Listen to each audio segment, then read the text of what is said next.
Here I have VIVAX Point X503, and today I'm going to show you how to add fingerprint on this device. So firstly, you have to open Settings, and next you have to enter Security and Location section, Fingerprint, tap Next.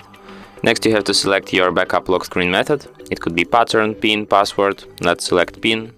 Then you have to enter your PIN, confirm it.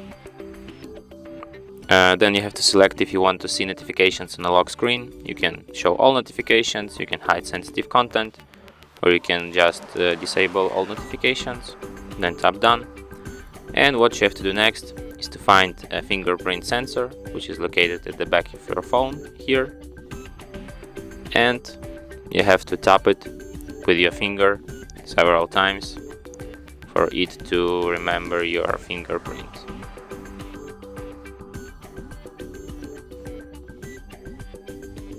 And that's it, done. And now, for example, you can unlock your device without entering PIN, with only your fingerprint. And that's it. Thanks for watching. If you find this tutorial useful, don't forget to hit that like button and subscribe to our channel.